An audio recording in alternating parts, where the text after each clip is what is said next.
All right, guys, it's Cutlass, and we went racing for our last sportsman race of the year. And it went pretty good overall. We ran pro the weekend before. The seat time this year is favoring us. I'm catching better lights. I'm getting better at the lights. We're paying more attention to our front tire pressure. I'm also taking good advice from my friend Dr. Dan. He's been helping me out. And ultimately, we're not going red, and we are actually running races. I might be going out, but when you got a good race and you catch a good light and you get, bumpered out, pretty much losing by a bumper, I'll call it good. So in Sportman race number one, first test run was the fastest we have ever ran. And I can't wait for fall because I think the car has an 1130 in it. Something high 1130s, but 1130 nonetheless. It went at 1146 at 115 miles per hour. Now think about that. We struggled all last fall with the car to get it to run an 1151, and we could not get it to repeat. But the car's been running 1160s in the heat all summer, consistently. I mean, dead consistent. And the car's a little on the fat side, but a fat tune tends to be a little bit more consistent. Not too fat, just within reason. So the car has been, when we ran pro, it went 1165, 1164, 1163. I was catching pretty good lights.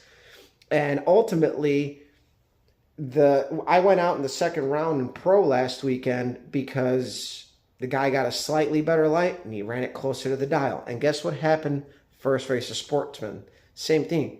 Caught a slightly better light, ran it closer to his dial. I went 300ths over. He went 1.5 over. And he did a 020 something light to my 050.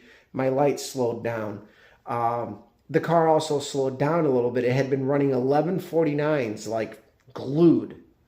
And I either shifted it too soon or something. I don't know. Whatever the case is, it ran a 51 and a 48.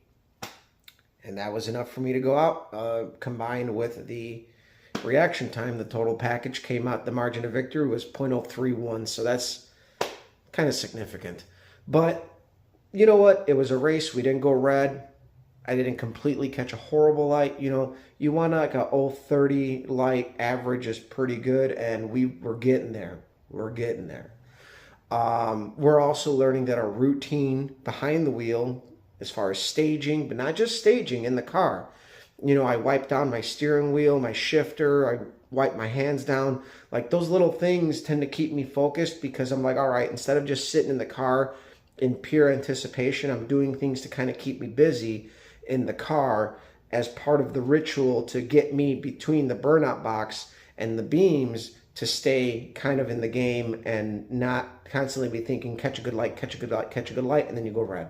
So instead of thinking all that, I'm thinking about like wipe down my wheel, wipe down my shifter, wipe my hands down, check my gauges, make sure everything is on, all that good stuff. We don't do dry hops anymore. That actually hurts us these days. But either way, that was the first race. I went out second round. First race, I went out first round. And again, slightly better light. And actually, I lied. I got my races confused. The first Sportsman race, I raced my buddy Mike with the G-body. And I did an 036 light to his 017. And I ran an 1149 on an 1147 dial, and he ran an 1166 on a 66 dial, and he had to hit the brakes. He got me by a fender. I couldn't have caught him. That was a tight race. That was so much fun. We're both looking over at each other on the, after the quarter mile, and we're both smiling because that was a race. I don't mind losing. And when I race with my friends, it's always fun. But he bagged up the championship, the track championship for points. And if I had beat him, it would have been a huge upset. But I wasn't going to let him have it. I gave it everything I had, and he got me a little bit better on the light, and he read it dead on the numbers, so you can't beat that. He's got way more experience than me, so I'm going to call it good.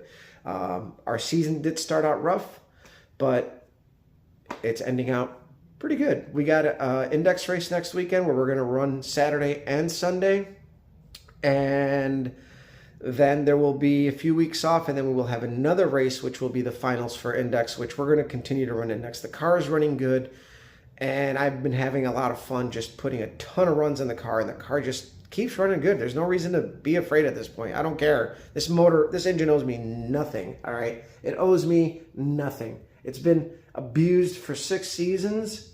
The oil pressure does weird shit, but until it starts knocking or shoots the rod out, I ain't worried about it. So just to prove that Oldsmobile 350s do kick ass. So this video's been long enough because I got racing stuff that I'm going to add in here.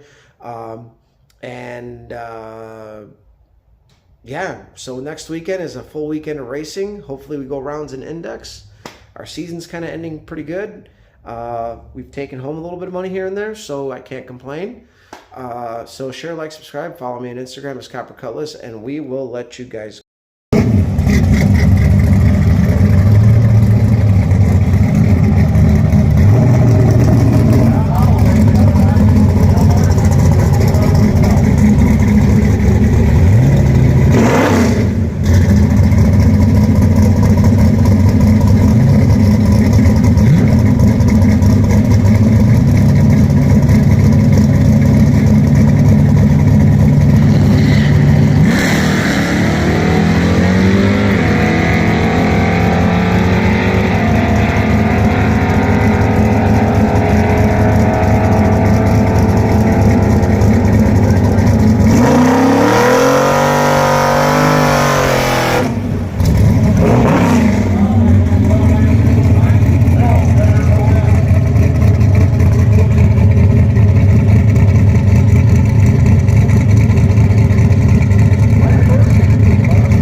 pulled that one off. John Holloway, he was way out front. 10th and a half head start on the tree, but he breaks out. Marty Pixler, he'll advance. Mike Kersey, the 84 Olds Cutlass, 1168.